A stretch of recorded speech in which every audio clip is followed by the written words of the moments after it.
Assalamualaikum warahmatullahi wabarakatuh. Kami dari kelompok 2 yang dalam kesempatan kali ini kita akan meneliti Sekolah RA Amin Hayati Kabupaten Bekasi.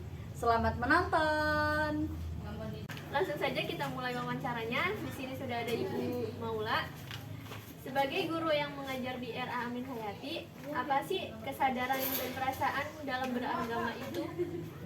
Oke, untuk kesadaran kita dalam beragama itu tentunya kita harus sadari bahwa kita itu terlahir sebagai anak yang ditakdirkan Allah dalam kita lahir dengan agama yang Islam, jadi Islam keturunan gitu. Nah, dengan kita menyadari kalau kita ini sudah terlahir sebagai Islam keturunan, bahwa kita itu harus punya dasar-dasar yang memang kita bisa pupuk rasa cinta itu dengan sholat, ya, dengan mungkin bisa dengan mengikuti kajian-kajian, apalagi sekarang sudah banyak kajian-kajian yang dilakukan via online di YouTube itu sudah banyak.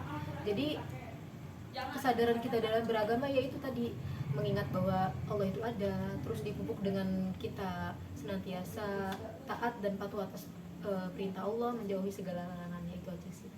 Oh, jadi seperti itu ya. Oke, saya mau bertanya lagi deh, pertanyaan selanjutnya yaitu bekal apa sih yang harus kita siapkan untuk mengajarkan siswa agar mencapai titik kesadaran dalam beragama? Oke, tentu saja untuk bisa mencapai titik kesadaran beragama kepada siswa itu kita perlu mengajarkan yang pertama kita mungkin kenalkan Allah dulu.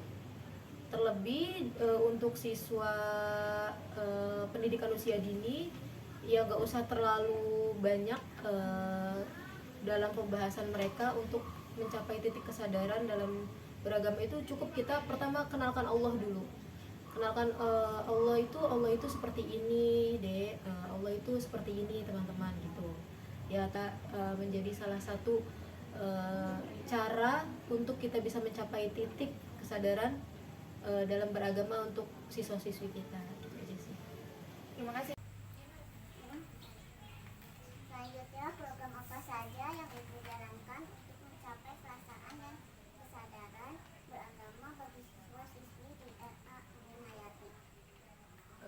Di Ramin Hayati itu ada program sholat duha yang pertama, yaitu alhamdulillah sejauh ini kita sudah konsisten melakukan dari tahun sebelumnya sampai berjalan sampai saat ini, dari hari Senin sampai Kamis itu sangat benar-benar membawa perubahan terhadap siswa-siswi Ramin Hayati ya. Sejauh ini mereka sudah hafal bacaan-bacaan dalam sholat gitu. Terlebih mereka sekarang sudah bisa khusyuk dalam melaksanakan sholat duha yang memang awalnya mereka kalau sholat itu masih main-main.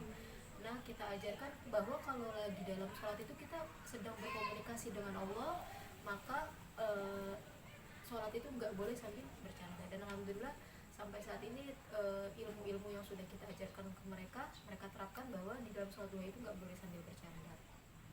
Tentu setelah sholat duha itu kita ada mengadakan sedikit murojaah terkait hafalan hadis dan asmaul husna, yang mungkin itu salah satu bagian dari cara untuk kita mengenalkan ke mereka tentang Allah gitu sih. Itu aja sih. Nah, kemudian sejauh apa saja sih pengalaman yang bisa Ibu rasakan ketika anak sudah mulai memahami kesadaran dalam beragama? Ya, tentu saja sangat banyak ya, karena memang kita perlu untuk mengajarkan mereka tentang agama sedini mungkin gitu. Dan efek sampingnya banyak banget, sangat banyak, apalagi terlebih kita guru aja mungkin merasakan efek samping itu, sehingga kita ya Allah, Masya Allah, bersyukur, apalagi orang tuanya gitu. Terlebih orang tua yang mungkin sama sekali nggak bisa 24/7 bersama anak-anak, jadi mungkin mereka merasa senang dengan perubahan-perubahan yang sudah diterapkan ketika di sekolah.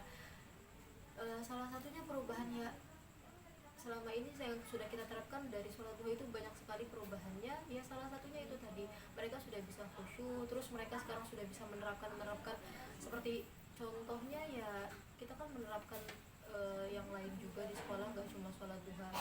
Misalkan kalau dilarang berkata kasar, mungkin kita juga ajarkan hadis-hadis itu di sekolah, dan sampai saat ini mereka sudah mulai menerapkan yang sudah kita ajarkan di sekolah. Baik, Terima kasih, Bu. Nah, ini pertanyaan yang terakhir ya, Bu. Hal apa sih yang dapat mempengaruhi perasaan dan kesadaran beragama di sekolah? Yang dapat mempengaruhi tentunya selain guru, tentu juga ada orang tua. Jadi peran orang tua itu sangat penting.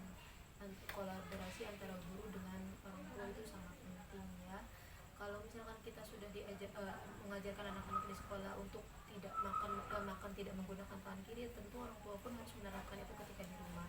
Atau contoh kecilnya, kita di sekolah melarang anak untuk tidak minum sambil berdiri, maka lakukan itu pun ketika di rumah. Jadi orang tua harus kerjasama juga dengan guru-guru di sekolah, gitu aja sih.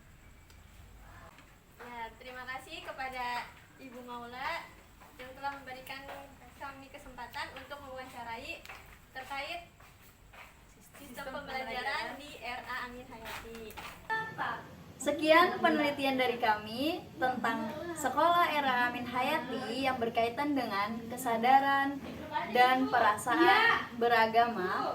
Sekian dari kami kelompok 2. Wassalamualaikum warahmatullahi wabarakatuh.